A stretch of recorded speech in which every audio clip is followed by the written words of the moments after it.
Hari ini saya akan menyampaikan firman dengan judul Bodoh versus Bijaksana. Injil Lukas pasal 12 ayat 13-21 berkata begini. Seorang dari orang banyak itu berkata kepada Yesus, "Guru, katakanlah kepada saudaraku supaya ia berbagi warisan dengan aku." Tetapi Yesus berkata kepadanya, "Saudara, siapakah yang telah mengangkat aku menjadi hakim atau pengantara atas kamu?"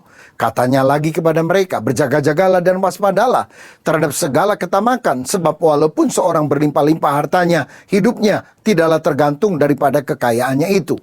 Kemudian ia mengatakan kepada mereka suatu perumpamaan, katanya, ada seorang kaya, tanahnya berlimpah-limpah hasilnya. Ia bertanya dalam hatinya, "Apakah yang harus aku perbuat? Sebab aku tidak mempunyai tempat di mana aku dapat menyimpan hasil tanahku." Lalu katanya, "Inilah yang akan aku perbuat. Aku akan merombak lumbung-lumbungku dan aku akan mendirikan yang lebih besar dan aku akan menyimpan di dalamnya segala gandum dan barang-barangku. Sesudah itu aku akan berkata kepada jiwaku, jiwaku, ada padamu banyak barang tertimbun untuk bertahun-tahun lamanya.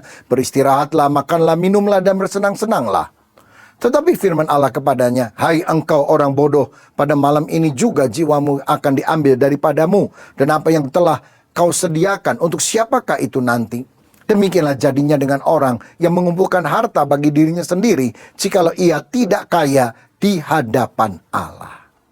Amin.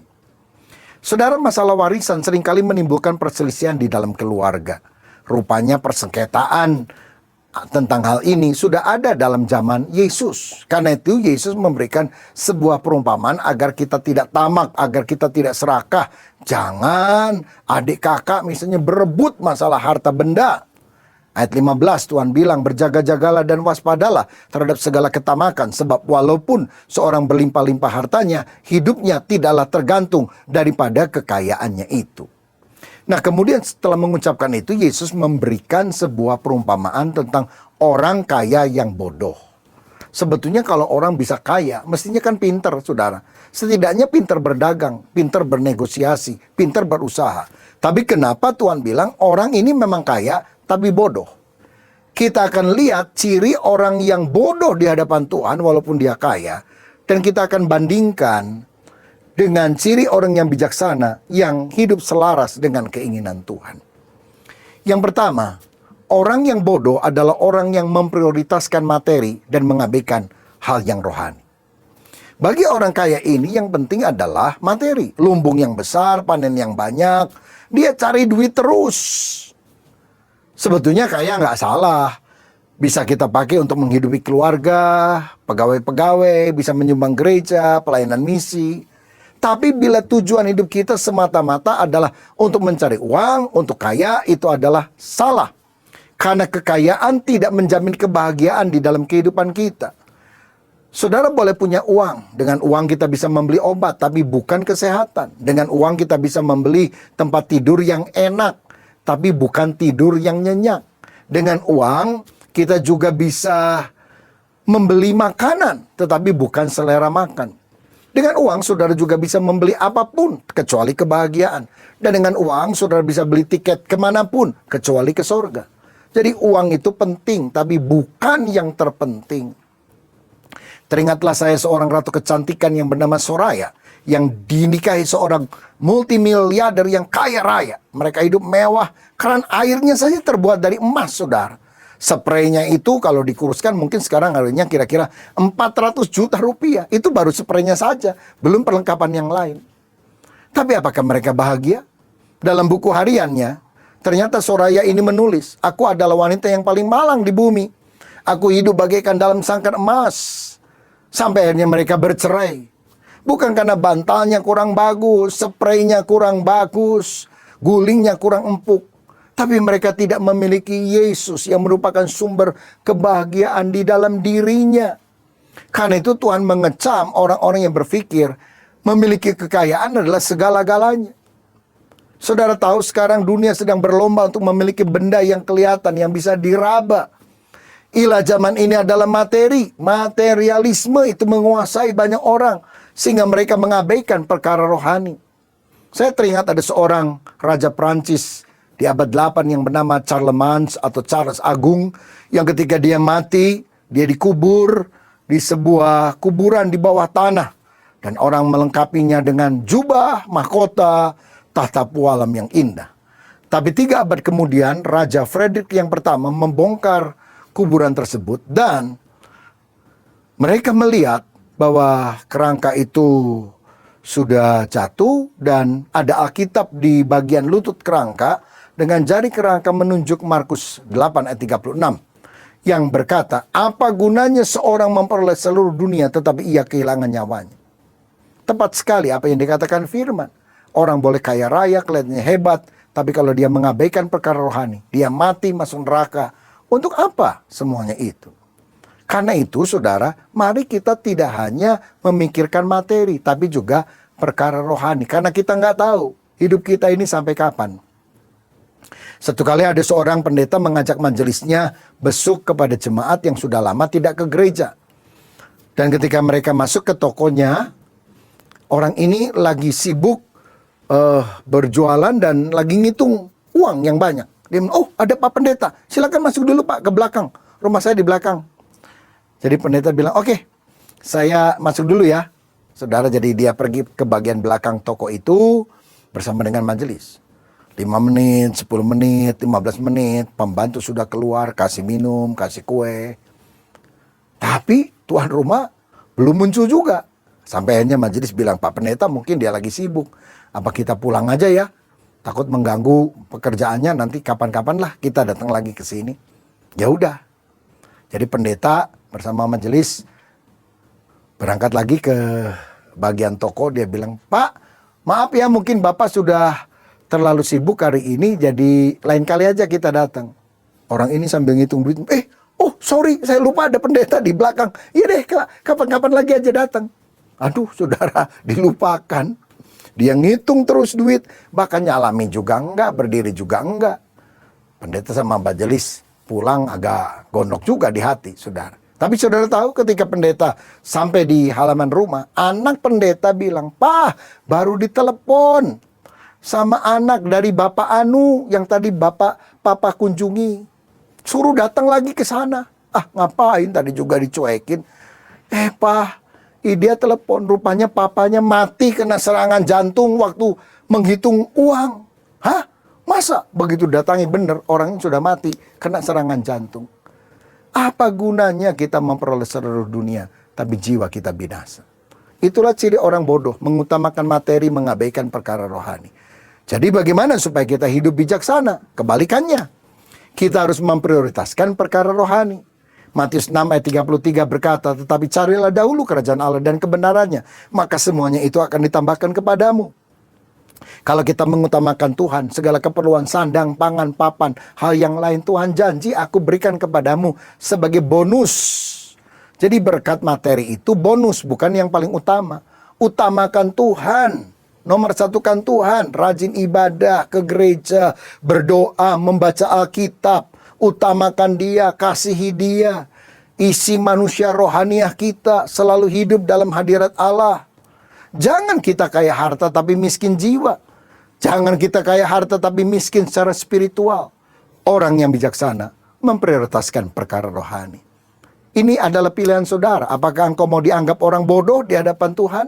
Ataukah orang bijaksana? Mungkin secara dunia orang kaya ini orang pintar. Tapi di hadapan Tuhan, kalau dia hanya mengutamakan perkara materi, dia bodoh di hadapan Allah. Ciri kedua dari orang yang bodoh di hadapan Allah adalah memprioritaskan diri sendiri dan mengabaikan orang lain. Di ayat 17-19 tadi, coba saudara perhatikan. Hitung berapa kali kata aku atau kataku yang muncul dalam 3 ayat ini. Saya bacakan ya. Ia bertanya dalam hatinya, apakah yang harus aku perbuat? Sebab aku tidak mempunyai tempat di mana aku dapat menyimpan hasil tanahku. Lalu katanya, inilah yang akan aku perbuat. Aku akan merombak lumbung-lumbungku. Dan aku akan mendirikan yang lebih besar. Dan aku akan menyimpan di dalamnya segala gandum dan barang-barangku. Sesudah itu aku akan berkata kepada jiwaku, jiwaku, ada padamu banyak barang tertimbun untuk bertahun-tahun lamanya. Beristirahatlah, makanlah, minumlah, dan bersenang-senanglah. Kalau saudara teliti, ada 13 kali kata aku dan ku dalam 3 ayat tadi. Waduh, luar biasa. Rupanya orang ini fokus hidupnya adalah aku, ego, I. seluruh hidupnya berpusat kepada dirinya sendiri. Dan saya mau katakan, keegoisan itu tidak akan pernah membawa kebahagiaan dalam hidup kita. Orang yang paling malang dalam hidup ini adalah orang yang selalu memikirkan diri sendiri. Sebab semakin kita memikirkan diri sendiri, kebahagiaan dalam jiwa itu sirna. Tapi kalau kita belajar memperhatikan orang lain, justru kita akan mengalami sukacita. Kata joy dalam bahasa Inggris, sukacita, itu bisa juga berarti akronim dari Jesus. Yang kedua, others, orang lain. Baru yang ketiga, yourself. Pikirkan tentang Yesus, utamakan dia, perhatikan orang lain. Dan baru kemudian diri kita sendiri. Kita akan mengalami damai dan sukacita. Saya pernah membaca kisah ada seorang yang frustrasi dengan banyak masalah dalam kehidupan. Dan dia berniat untuk bunuh diri. Katakan namanya Bill. Dia nyemplung ke sebuah sungai yang deras arusnya. Dan dia pikir dia akan mati di sana. Tapi ketika dia lompat ke sungai itu, ada orang lain yang lewat di jalan tersebut dan sebetulnya tidak saling mengenal. Katakan namanya Jim. Ketika lihat ada orang bunuh diri, Jim juga melompat, saudara. Ingin menolong orang yang terjun ke sungai itu. Tapi sayangnya ketika Jim melompat sudah sampai dalam sungai, dia baru sadar dia nggak bisa berenang. Dan ternyata Bill yang mau bunuh diri itu lebih pintar berenang daripada Jim. Akibatnya, Jim itu kelihatannya sudah mau mati karena terseret arus. Bill merasa kasihan, lalu dia berbalik arah, dia menolong Jim sehingga kedua-duanya selamat di tepian sungai itu. Jadi ceritanya yang ditolong menolong, yang menolong ditolong, kira-kira seperti itu. Tapi sejak itu Bill tidak pernah mau bunuh diri lagi. Sebab dia merasa dirinya berharga, dirinya dibutuhkan, ada semangat hidup. Dia bilang, Jim, kalau kamu nggak ada saya, maka mati kamu. Saya akan nolongin kamu, saya berharga. Tapi Jim bilang, kalau kamu nggak nyemplung duluan juga, saya nggak akan nyemplung ngikutin kamu untuk nolong kamu. Tapi intinya, orang yang egois akan merasa hidupnya tidak dibutuhkan, tidak berharga. Tapi ketika dia memperhatikan orang lain, maka hidup kita akan berharga. Karena itu saudara, orang bijaksana itu yang pertama tadi mengutamakan perkara rohani. Berarti dia mengasihi Tuhan. Tapi yang kedua, dia juga mengasihi sesama manusia. Dia memperhatikan orang-orang yang ada di sekitarnya. Seperti Tuhan Yesus yang datang bukan untuk dilayani, melainkan untuk melayani dan memberikan nyawanya sebagai tebusan bagi banyak orang. Saya percaya orang besar adalah orang yang bukannya meraih keuntungan sebanyak-banyaknya dari orang lain, tapi memberi sebanyak-banyaknya untuk kesejahteraan umat manusia. Ibu Teresa dari Kalkuta, India, bukan seorang konglomerat, bukan seorang ratu kecantikan.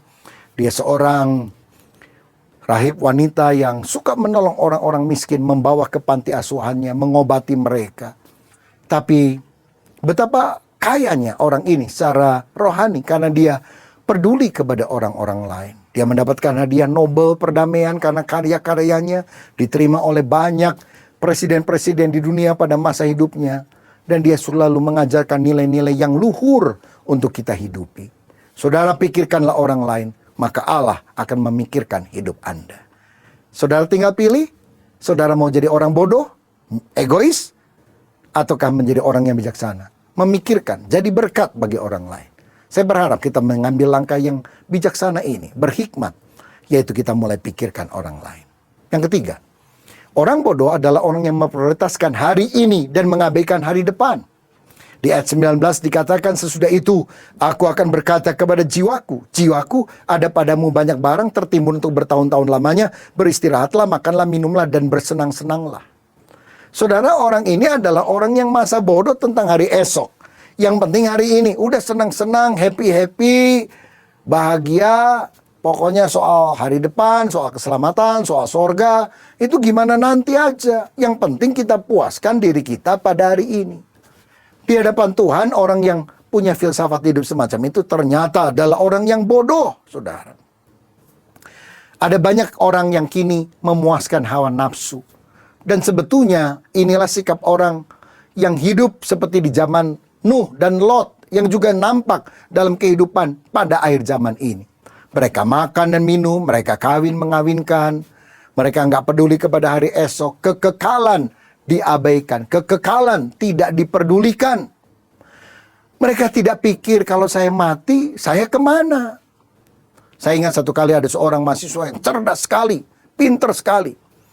Lalu kemudian seorang pendeta bertanya kepada dia, anak muda, kalau kamu nanti udah selesai kuliah, apa yang kamu akan lakukan? Oh, saya akan mencari pekerjaan bagus dan mendapatkan gaji yang besar. Lalu, oh, saya akan menjadi orang yang kaya raya, sukses di dalam profesi saya. Lalu, ya saya akan berpacaran dan menikahi seorang wanita yang cantik dan saya akan memiliki banyak anak. Lalu, saya akan besarkan anak-anak saya supaya anak-anak saya akhirnya bisa melanjutkan profesi saya. Lalu, ya setelah itu saya menikmati masa tua dengan bahagia, banyak bersenang-senang, banyak berlibur kemana-mana. Lalu, ya saya pensiun, saya udah nggak bisa apa-apa. Lalu, ya setelah itu lalu saya mati. Lalu, anak muda ini bilang, kalau mati, maksudnya gimana Pak Pendeta? Iya, kalau kamu mati, kamu sudah siapkan diri nggak? Lalu gimana? Masuk surga atau masuk neraka? Waduh, saya belum pikirkan itu. Oh, anak muda. Menurut aku, engkau bukan anak muda yang cerdas. Karena orang yang benar-benar cerdas, berhikmat adalah orang yang bukan hanya mikirkan hari ini, tapi memikirkan juga hidup yang akan datang. Saudara sekalian, keberhasilan di luar Yesus, keberhasilan tanpa memikirkan kekekalan adalah sebuah kebodohan yang fatal. Saya ingat ada seorang bernama Alexander the Great atau Iskandar Zulkarnain, seorang raja dari Yunani yang begitu luar biasa. Dia menundukkan seluruh Eropa di dalam kerajaannya. Tapi ketika dia sakit, hampir mati, pada usia muda, 33 tahun, dia pernah berkata kepada pengawalnya, kalau aku mati, julurkan kedua tanganku keluar daripada kotak mayatku, peti jenazahku, dan tulis di batu nisanku, aku datang dengan tangan kosong, aku pulang dengan tangan kosong. Itulah orang yang tidak pernah mempersiapkan diri untuk kekekalan. Semuanya kosong. Kalau orang mati, apalagi tidak percaya Yesus, dia masuk neraka. Dia nggak bisa bawa apa-apa. Saya dengar ada orang meninggal, orang kaya nih, di Tangerang, saudara. Jadi waktu dia mati, dimasukkan ke dalam peti jenazahnya itu jenis-jenis perhiasan, emas, berlian, dan sebagainya. Setelah dikubur, malamnya itu maling datang membongkar kuburan tersebut. Hartanya diambil. Mayatnya gimana? Dibawa? Enggak. Digeletakin, saudara. Itulah orang yang bodoh, yang tidak memiliki kehidupan yang dipersiapkan untuk hari yang akan datang. Jika demikian, bagaimana supaya kita bijaksana? Persiapkan diri untuk hari esok. Persiapkan diri untuk kekekalan. Ingat, di dunia kita hanya hidup 70 tahun. Kalau kuat 80 tahun. Setelah itu kekekalan. Ada sorga, ada neraka. Di sana tidak terhingga miliaran, triliunan tahun. Karena itu, mari kita percaya kepada Yesus. Sehingga kita memiliki hidup kekal. Tidak akan binasa sampai selamanya. Tidak akan dihukum di api neraka. Dan kalau kita sudah percaya, mari kita melayani banyak orang, menabur di ladang Tuhan. Karena apa yang kita miliki itu fana. Sebaliknya yang kita tabur di ladang Tuhan itu kekal sampai selama-lamanya. Jangan kaya di bumi, tapi istilahnya miskin di sorga. Begitu saudara. Tapi mari kita menjadi orang yang benar-benar diberkati, baik di bumi maupun di dalam kekekalan. Karenanya Yesus pernah berkata dalam Matius 6 ayat 19, janganlah kamu mengumpulkan harta di bumi ngengat dan karat merusakkannya dan pencuri membongkar serta mencurinya. Tetapi kumpulkanlah bagimu harta di sorga ngengat dan karat tidak merusakkannya dan pencuri tidak membongkar serta mencurinya. Karena di mana hartamu berada, di situ juga hatimu berada. Kalau saudara taruh hartamu di bumi, engkau selalu ingin ada di dunia. Tapi kalau engkau banyak menabur di ladang Tuhan dengan hati yang tulus, engkau menyimpan harta di sorga. Dan engkau akan bersyukur karena taburanmu itu akan mendapatkan pahala yang berasal dari Tuhan. Keselamatan adalah anugerah. Tapi kemudian apa yang kita lakukan setelahnya akan mendapatkan pahala berupa mahkota. Kita akan memerintah bersama Yesus. Jadilah orang bijaksana. Dan yang terakhir, yang keempat, orang bodoh itu cirinya memprioritaskan rencananya sendiri dan mengabaikan rencana Allah. Di ayat 18 dan 19, coba saudara hitung berapa kali kata akan yang muncul di sana. Saya bacakan ya. Lalu katanya, inilah yang akan aku perbuat. Aku akan merombak lumbung-lumbungku, dan aku akan mendirikan yang lebih besar. Dan aku akan menyimpan di dalamnya segala gandum dan barang-barangku. Sudah itu aku akan berkata kepada jiwaku, jiwaku, ada padamu banyak barang, tertimbun untuk bertahun-tahun lamanya. Beristirahatlah, makanlah, minumlah, dan bersenang-senanglah. Ada 5 kali kata, aku akan. Saudara tidak salah memiliki rencana untuk masa depan. Bahkan ada ungkapan berkata, if you fail to plan, you plan to fail. Jika saudara gagal membuat rencana, engkau merencanakan kegagalan bagi dirimu. Tetapi, walaupun Tuhan ingin kita berkreasi, punya visi, punya rencana besar, libatkan Allah, sebab tanpa Tuhan, rencana kita akan sia-sia. Dalam Yakobus 4 ayat 13-15 dikatakan, jadi sekarang, hai kamu yang berkata, hari ini atau hari besok kami akan berangkat ke kota Anu, dan di sana kami akan tinggal setahun dan berdagang serta mendapat untung. Sedang kamu tidak tahu apa yang akan terjadi besok. Apakah arti hidupmu? Hidupmu itu sama seperti uap yang sebentar saja kelihatan lalu lenyap. Sebenarnya kamu harus berkata, jika Tuhan menghendaki, insya Allah kami akan hidup dan berbuat ini dan itu. Nah saudara-saudara, jadi kita harus selalu melibatkan Tuhan. Jika Tuhan menghendaki, maka rencana kami akan dibuat Tuhan berhasil. Sebab sangat berbahaya merencanakan hidup tanpa Tuhan. Ada 2 akibatnya. Pertama, rencana kita akan gagal. Seperti ayat 20 tadi, orang kaya yang bodoh ini. Tuhan bilang, hai, engkau orang bodoh, pada malam ini juga jiwamu akan diambil daripadamu. Dan apa yang telah kau sediakan untuk siapakah itu nanti? Jikalau bukan Tuhan membangun rumah, sia-sialah usaha orang membangunnya. Jikalau bukan Tuhan mengawal kota, sia-sialah pengawal berjaga-jaga. Kalau Tuhan tutup pintu berkat, nggak akan ada orang yang bisa buka, saudara. Ada orang di Jakarta punya mobil, suami istri, nomornya bagus, B217AN. Kalau dibacakan, berdua satu tujuan. Oh keren kan ya. Tapi tanpa Yesus, saudara, walaupun engkau ingin satu tujuan, tapi dua-duanya akan berantakan. Dan jangan salahkan Tuhan, karena engkau tidak minta bimbingannya. Engkau hanya lapor, engkau tidak libatkan Tuhan. Akibatnya risiko engkau tanggung sendiri. Tapi kalau Tuhan engkau libatkan, berdua benar-benar bisa sehati, punya tujuan. Karena tujuanmu selaras dengan rencana Allah. Jadi yang pertama, rencanamu bisa gagal. Tapi yang kedua, bila rencanamu berhasil, kita tidak akan menikmatinya. Orang lain yang justru akan menikmatinya. Seperti yang dialami oleh orang kaya yang bodoh ini. Dia udah kaya raya, udah punya lumbung dan sebagainya. Bukan dia yang nikmati, orang lain yang menikmatinya. Dalam Pengkhotbah 6 ayat 1 dan 2 firman berkata, ada suatu kemalangan yang telah kulihat di bawah matahari yang sangat menekan manusia. Orang yang dikaruniai Allah kekayaan, harta benda dan kemuliaan, sehingga ia tak kekurangan suatu pun yang diingininya. Tetapi orang itu tidak dikaruniai kuasa oleh Allah untuk menikmatinya, melainkan orang lain yang menikmatinya. Inilah kesia-siaan dan penderitaan yang pahit.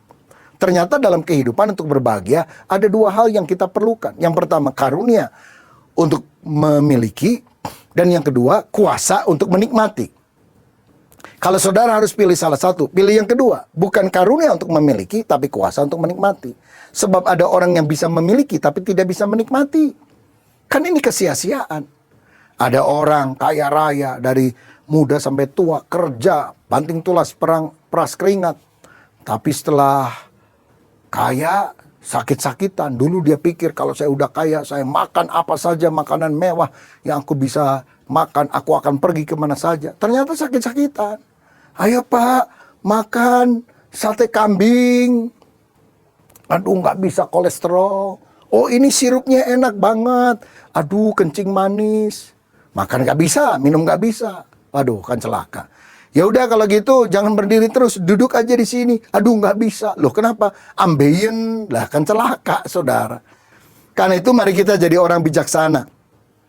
Caranya gimana? Buatlah rencana bersama dengan Tuhan. Malah saudara harus berdoa, Tuhan apa rencanamu? Apa visimu? Biar aku mengenalinya dan aku melakukan. Supaya rencana Tuhan tergenapi dalam hidupku. Aku tidak menyimpang dari jalanmu. Sebab bukan kehendakku, keinginanku, tapi kehendakmu yang terjadi. Karena kehendak Tuhan adalah kehendak yang terbaik. Itu orang yang bijaksana. Orang yang ingin rencananya terjadi di dalam kehidupan karena dia tahu itu rencananya Tuhan. Kalau kita sudah merencanakan sesuatu ternyata gagal, percayalah Tuhan punya rencana yang lebih baik dari yang kita pikirkan. Saya ingat beberapa waktu yang lalu ada rumah di samping gereja, nempel bagian belakang gereja, mau dijual. Oh, kita udah tawar-tawar, harganya hampir jadi, tapi pemiliknya bilang, saya kan 3 bersaudara, jadi saya runding dulu ya. Oke, kita tunggu 2 minggu kok nggak ada kabar. Lalu saya minta seorang pengurus tanya, gimana, jadi nggak dijual? Oh, kita udah jual sama orang lain. Aduh, kita nyesel, kenapa ya kok nggak bilang-bilang? Aduh, berapa hari saya gelisah. Saya bilang, aduh, mestinya itu bisa kena kita, karena kita bisa pakai untuk ruang sekolah minggu atau perluasan pelayanan yang lain. Istri saya bilang, udahlah, kalau bukan miliknya, nanti Tuhan kasih yang terbaik. Saya pikir ya jawaban standar lah, menghibur orang yang kecewa. Tapi bulan depannya ada rumah nempel di bagian depan gereja. Kalau yang tadi kan di bagian belakang, ini bagian depan. Yang dijual, saudara sekalian. Lalu ketika ditawarkan saya bilang, kita udah pernah tawar kok berapa kali tapi gagal terus tuh. Ini bener Pak, serius. Setelah diurus, bener. Dan akhirnya kita bisa beli rumah di samping gereja bagian depan. Yang tentu lebih strategis, lebih bagus di depan jalan raya, saudara. Kalau kita beli yang belakang, kita udah kehabisan uang untuk bisa beli yang depan. Jadi Tuhan menggagalkan yang di belakang supaya kita punya kesempatan untuk bisa membeli bagian depan. Tuhan punya rencana yang jauh lebih indah dari yang kita pikirkan. Jadi kalau saudara punya target, punya visi, gagal, jangan kecewa. Satu pintu tertutup, ada pintu lain yang lebih besar, Tuhan akan buka. Karena itu, mari kita menjadi orang yang bijaksana. Cirinya apa? Pertama, utamakanlah perkara rohani, bukan hanya materi. Kedua, perhatikan orang lain, jangan hanya diri sendiri. Ketiga, siapkan diri untuk kekekalan, bukan hanya hidup untuk hari ini saja. Dan yang keempat, buatlah rencana bersama dengan Tuhan. Jangan hanya memikirkan rencanamu sendiri, agar kemuliaan Tuhan jadi dalam hidup saudara. Saya mau berdoa kalau ada di antara saudara yang rindu menjadi orang yang bijaksana di hadapan Tuhan, bukan menjadi seperti orang kaya yang bodoh ini. Siapa yang mau? Mari kita taruh tangan di dada. Bapa, terima kasih untuk kebenaran firman-Mu. Kami tidak mau menjadi orang kaya yang bodoh di hadapan Tuhan, tapi kami menjadi orang yang bijaksana. Biar kami mengutamakan Tuhan lebih dari segala-galanya. Kami memikirkan sorga yang kekal, perkara-perkara yang ilahi lebih daripada perkara-perkara duniawi. Kami juga tidak mau memikirkan diri kami sendiri. Jadikan hidup kami berkat bagi banyak orang. Dan ya Tuhan, biarlah rencana-Mu yang terjadi dalam kehidupan kami. Kami yang telah mendengar firman-Mu, dalam nama Yesus, biarlah kami terhitung sebagai orang-orang yang berhikmat, yang bijaksana, yang mengetahui kehendak Bapa. Kami mengucap syukur di dalam nama Yesus. Haleluya. Amin. Salam sehati, Tuhan Yesus memberkati.